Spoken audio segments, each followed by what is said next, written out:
My sister stole my wedding, so I stole it back. The ivory betrayal. I froze in the doorway of my own bedroom, the air sucked from my lungs. My heart did a painful stutter stop, then lurched into a frantic, panicked rhythm. Before my mirror stood my sister, Lyra, bathed in the golden afternoon light. She was a vision in ivory satin. My ivory satin. My wedding after-party dress. The one I'd hunted for, across 3 cities. The one that made Liam's eyes shine when I showed him the sketch. And dangling from her ears, catching the light in 1,000 tiny, brilliant fractures, were Grandma Maeve's diamond earrings. The heirlooms promised to me. For my wedding day, Lyra tilted her head, a smug little smile playing on her lips as she admired her reflection. She hadn't even noticed me. The expensive fabric flowed over her frame as if it were made for her. But it wasn't. It was made for me. "What are you doing in my dress?" The words came out as a strangled whisper, but they were sharp enough to make her turn. There was no flicker of guilt in her eyes, no shame, just a bright, triumphant smile. "Elara, perfect timing, what do you think?" She ran a hand down the satin. "It looks better on me anyway."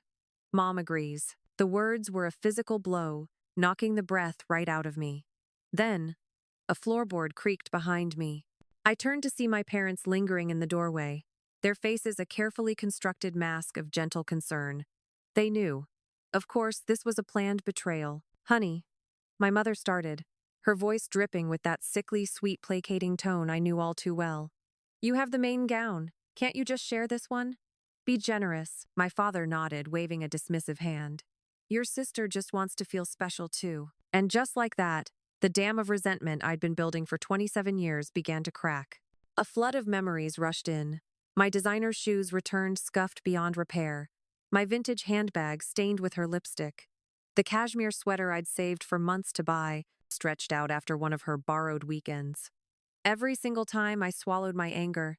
Family comes first, I'd tell myself, but the memory that burned brightest was the wine stain on the senator's suit jacket, a client that could have made my career. Lyra's little accident had nearly destroyed everything. Something inside me didn't just crack, it shattered. I stood up straighter, my shoulders pulling back. "Number."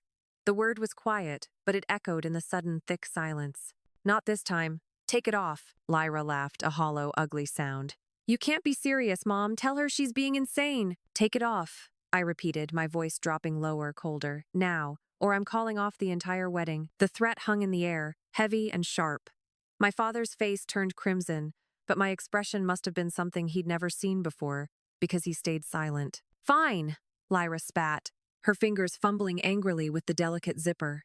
I lunged forward, grabbing her wrist before her rage could rip the fabric. "The earrings, too," I said, my voice dangerously soft.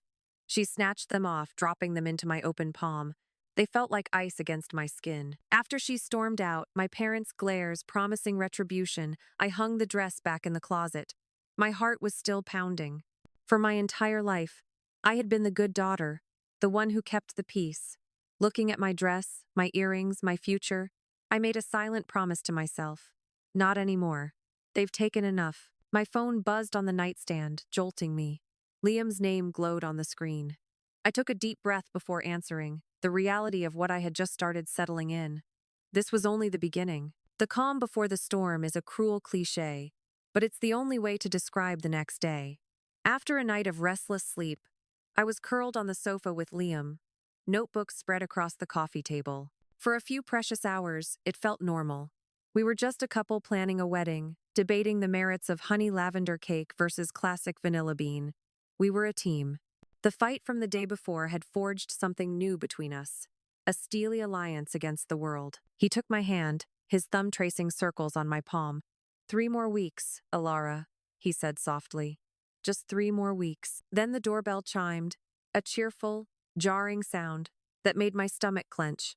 We weren't expecting anyone. Liam opened the door to reveal my parents, dressed in their Sunday best and wearing smiles that didn't reach their eyes.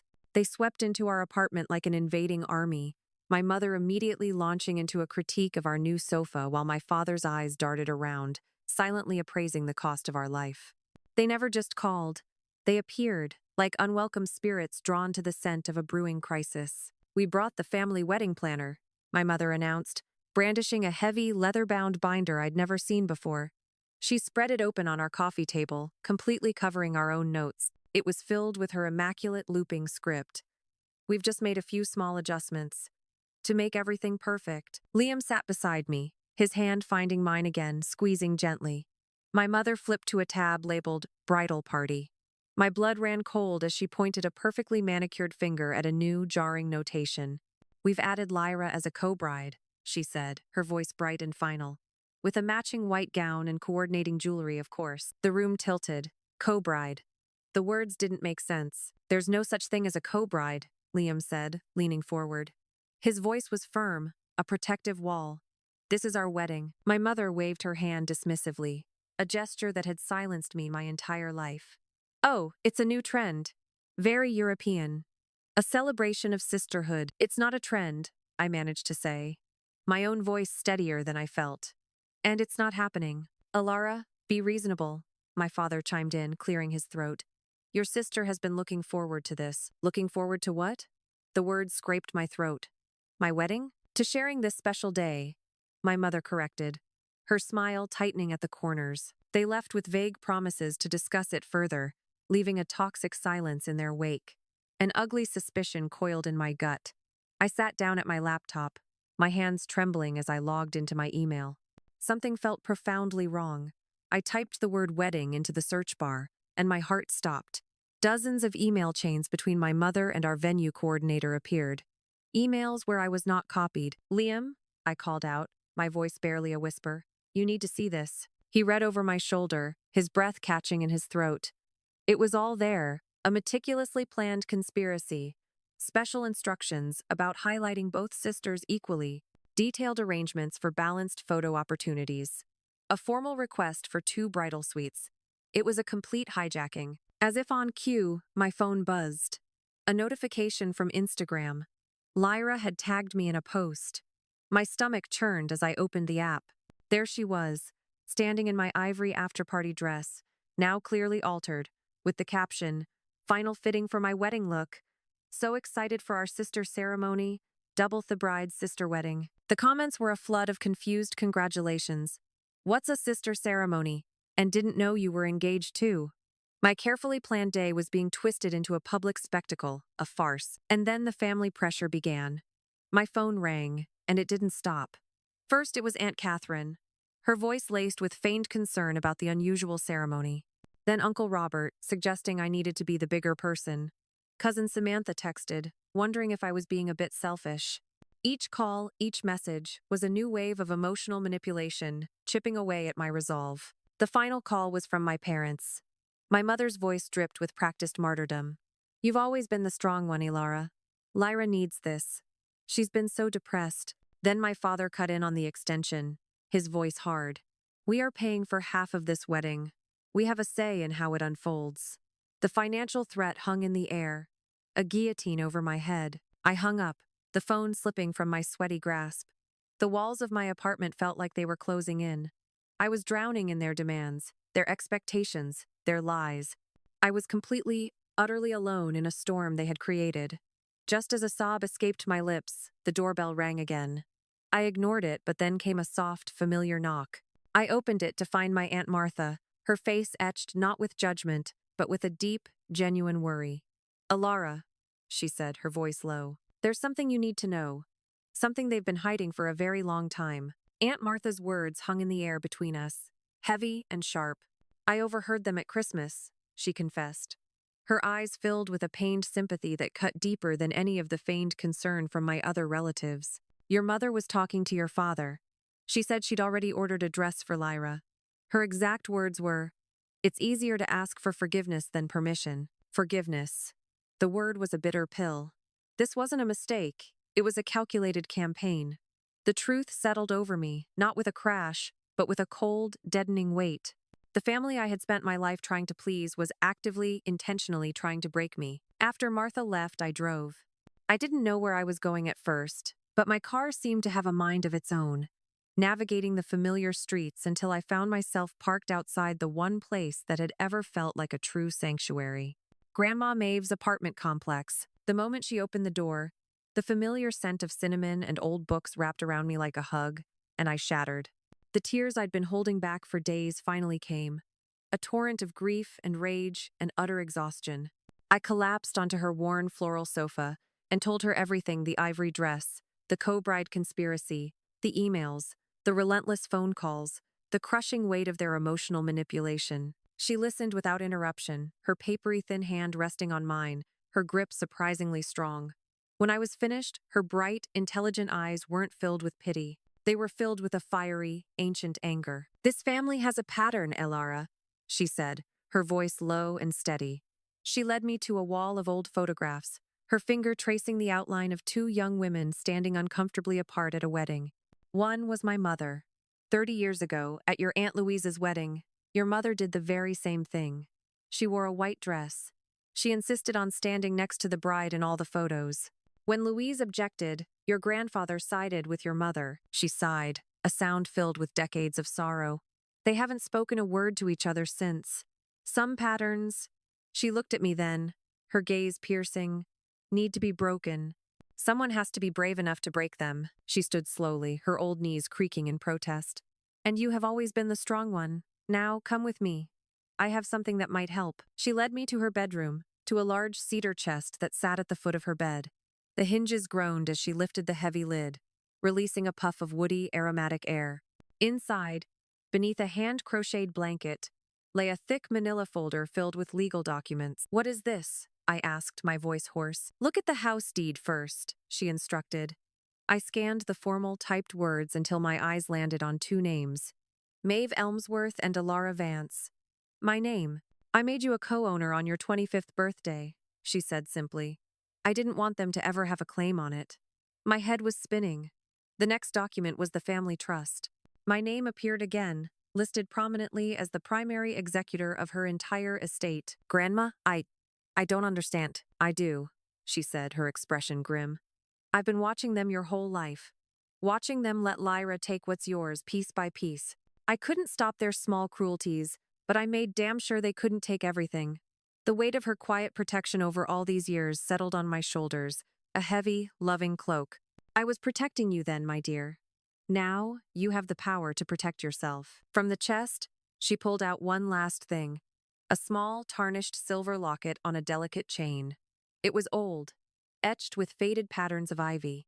"This was my grandmother's," she said, pressing it into my palm. "Its weight was cool and solid. It holds the courage of all the women who came before you. Don't open it now. Open it only when you feel you need that courage the most."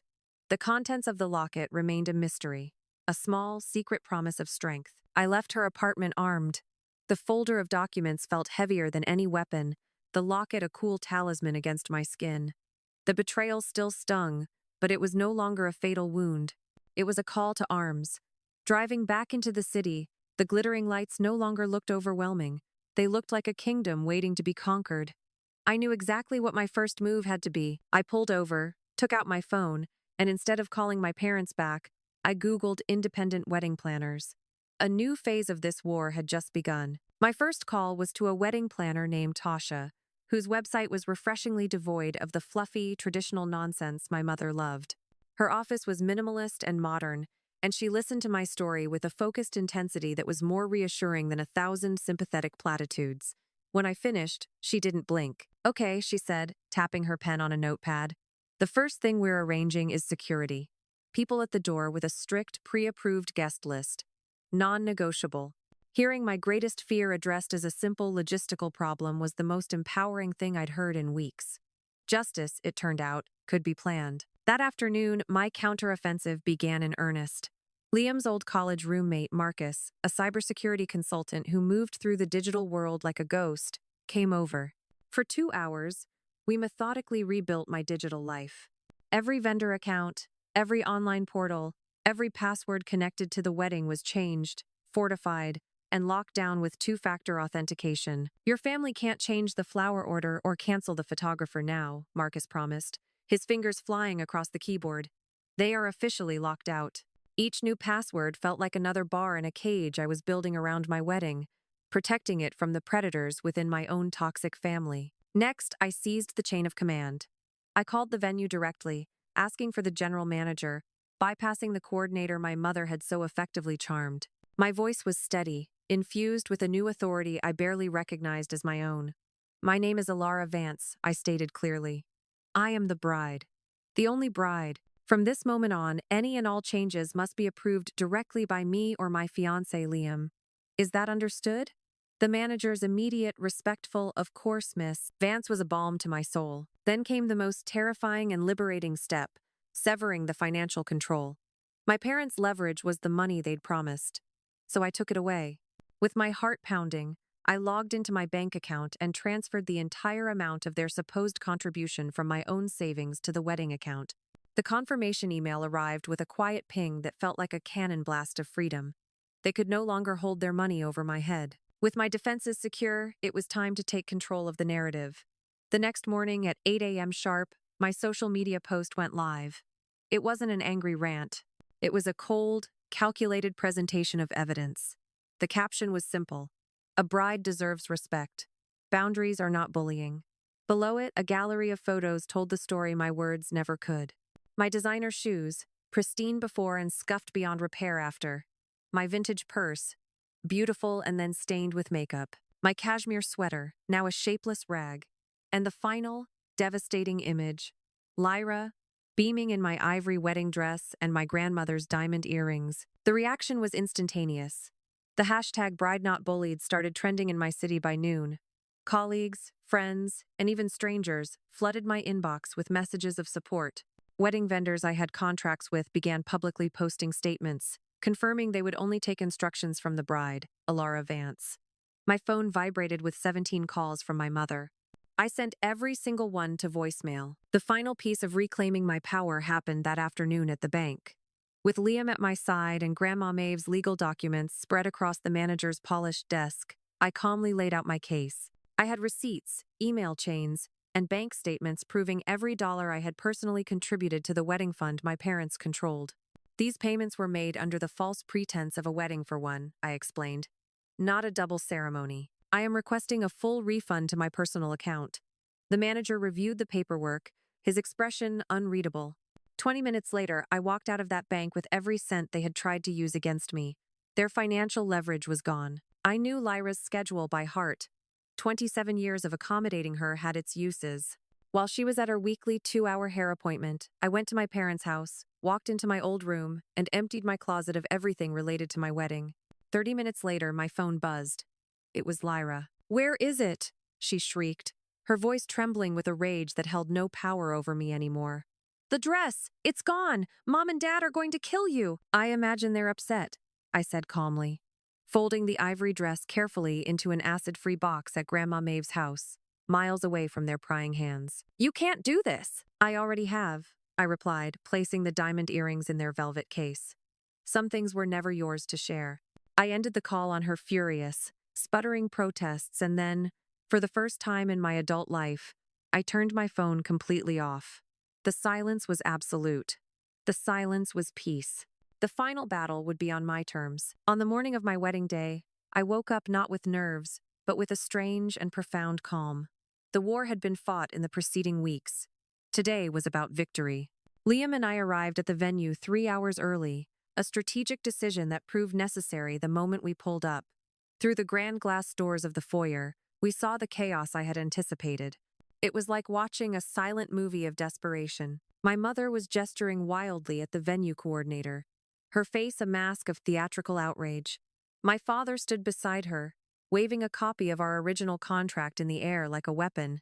And behind them, looking like a cheap imitation in a surprisingly similar but ill-fitting white dress, stood Lyra. My security team, Liam's imposing but impeccably dressed college roommates, were already in position, calm and immovable pillars at the entrance. "We had an understanding about the sister ceremony," my mother's shrill voice carried through the glass. "It's a family tradition, ma'am. As we've discussed, there is nothing in our paperwork about 2 brides," the coordinator replied. Looking utterly frazzled, Liam squeezed my hand. "Ready?" he asked. More than ever, I breathed. We pushed open the doors, and a sudden, shocked silence fell over the foyer. They hadn't expected me for another 2 hours, plenty of time, in their minds, to bully the staff into rearranging my entire wedding. My mother's face went pale. Lyra's mouth formed a perfect O of surprise. "Miss Vance?" The coordinator rushed toward me, relief washing over her face. Perhaps you can clarify the situation. I let my gaze sweep over my family, my voice clear and carrying across the marble floor. There is nothing to clarify. There is no sister ceremony. There is one bride at this wedding. Me. I then turned to Marcus, who was standing nearest the door. Marcus, please ensure my parents and my sister stay in the designated family seating area. They are not authorized to make any changes to any of the arrangements. My father's face flushed a deep, dangerous crimson. You can't do this, Elara. I can, I interrupted, my voice as cold and hard as steel. And I have. 2 hours later, I stood in the bridal suite, a haven of peace amidst the lingering storm. My actual wedding gown, the one with waves of delicate lace that Lyra had tried to relegate to second place, cascaded around me. My maid of honor, Sarah, peeked in. Update from the front, she whispered with a grin. Your parents are sitting in the front row looking like they just swallowed a whole bag of lemons, and Lyra keeps trying to stick flowers from the centerpieces into her hair to look more bridal. I should have been a bundle of nerves, but all I felt was that same unnerving calm. Grandma Maeve, looking magnificent in a lavender silk dress, came to stand behind me. Her frail, arthritic fingers, trembling slightly, adjusted my veil, securing it with a vintage pearl pin. She didn't say I looked beautiful. She said, "You look strong." When the processional music began to swell, I didn't take my father's arm. I took hers. We had planned this. The woman who had given me the armor to fight this battle would be the one to guide me toward my future. As we began our walk down the aisle, I heard the celebrant's voice ring out, clear and deliberate. Today, we gather to witness and celebrate the union of Elara and Liam. Only, the final word was emphasized just enough to send a ripple through the guests. I saw my mother's smile become brittle. I saw my father staring straight ahead, his jaw clenched. I saw Lyra fidgeting with her cheap costume jewelry, a pathetic imitation of the real diamonds currently tucked away safely in my suite. And then I saw Liam. I locked my eyes on his, and I never looked away. His smile was my anchor, my home, my victory as I glided past the family who had tried to steal even this moment from me. The reception began with a delicious, simmering tension, and I decided to bring it to a boil. I emerged from the bridal suite, not in my main gown but in the ivory satin after-party dress, the one that had started it all. Grandma's diamond earrings caught the chandelier light, sending dazzling sparks across the room with every turn of my head. The symbolism was perfect, and from the expressions on my family's faces, it was not lost on them. Grandma Maeve came to my side, her eyes twinkling as she adjusted one of my earrings. You reclaimed it, she whispered. Everything, I confirmed, my gaze fixed on the family table. Lyra's face was a storm of outrage and disbelief. My mother's hand was wrapped so tightly around her champagne flute that her knuckles were white. The photographer, who had been fully briefed by Tasha, captured it all, immortalizing their bitter defeat alongside my triumphant joy. It was time for the toasts, and I knew exactly who I would be raising my glass to. With my heart steady and my hand holding Liam's, I raised my glass. My voice rang out, clear and joyful, over the attentive crowd. I'd like to propose a toast, I began, my eyes sweeping the room, intentionally skipping over the front table where my family sat frozen. To those who show up, to those who listen, to those who offer support without asking for anything in return, and who respect boundaries as the foundations of love. To our chosen family, I raised my glass higher, looking directly at Grandma Maeve, then at Sarah and my beautiful friends, and finally at Liam. To us, the applause was warm and genuine, but the daggers being stared into my back were palpable. The party flowed on perfectly, exactly as Tasha and I had planned. But I knew it wouldn't last. Out of the corner of my eye, I saw the inevitable. Lyra, her face a mask of indignation, sidling toward the DJ booth. My mother was close behind, whispering urgently into our new planner's ear. I could almost hear the words, "Special sister toast. It's a family tradition." Before Lyra could lay a single finger on the microphone, Liam's best man, Ben, intercepted her with the practiced ease of a seasoned diplomat. "Hey, Lyra," he said with a charming smile. "The bride's playlist is pretty specific for this next hour, but I'll see if we can fit you in later." He gently steered her away from the booth and toward the bar. It was my opening. I crossed the dance floor, my ivory dress flowing around me, and stopped directly in front of my sister. Her eyes widened, a flicker of the old fear she used to inspire in me. But the fear was gone. Not today, Lyra, I said. My voice barely a whisper, but it cut through the music. Not ever again. For once, she seemed to understand. She simply stared, speechless, as I turned and walked away. Of course, that wasn't the end. 20 minutes later, my father cornered me by the cake table, his grip on my arm surprisingly tight. "We need to talk," he hissed, his face mottled with rage. Now, I followed them into a small, quiet side room, the joyful sounds of my wedding reception instantly muffled by the heavy door. The moment it clicked shut, my mother dissolved into perfectly performed sobs. "You've humiliated us," she cried, dabbing at her dry eyes with a napkin. "In front of everyone we know. Our friends, our church, everyone. You will regret this public display, Elara," my father snarled, his voice low and threatening. "After everything we've done for you, the sacrifices, the support we've given you your entire life." I looked at them. I really looked at them, perhaps for the very first time. I didn't see my parents. I saw two strangers performing a tired, predictable script. I saw my mother's strategic tears, which could appear and vanish with theatrical precision. I saw my father's blustering authority, the last resort of a man who knows he has lost all actual control. The anger and hurt that had defined my life were gone, replaced by a profound, hollow clarity. They weren't powerful. They were just sad. I didn't argue. I didn't defend myself. I let the silence stretch until it was uncomfortable for them, not for me. "Thank you," I said finally. They both stopped, startled into silence. "For what?" my mother asked, her voice cautious. "For showing me exactly who you are," I said, my voice calm and even. I instinctively reached up and straightened one of Grandma Maeve's diamond earrings. "Now I finally know exactly who I need to be." My dad stepped forward, his face contorting with rage. "If you walk out that door, you'll what?" I interrupted, my voice unwavering. "What's left for you to take? My car? My inheritance? My wedding dress? You've been taking pieces of me my entire life, and I let you. But I'm not a child anymore." I looked from his stunned face to my mother's. "There is nothing left for you to claim. The accounts are closed." I turned and opened the door, pausing in the threshold for one final, parting shot.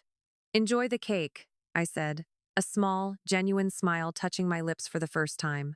I picked chocolate.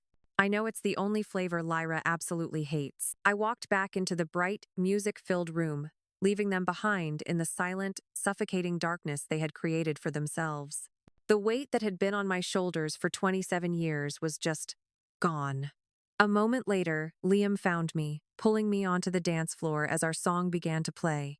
As we swayed together, he held me close and whispered, "I'm so proud of you." Over his shoulder, I saw my grandmother, chatting and laughing with his parents, her diamonds catching the light with every happy, unrestrained movement.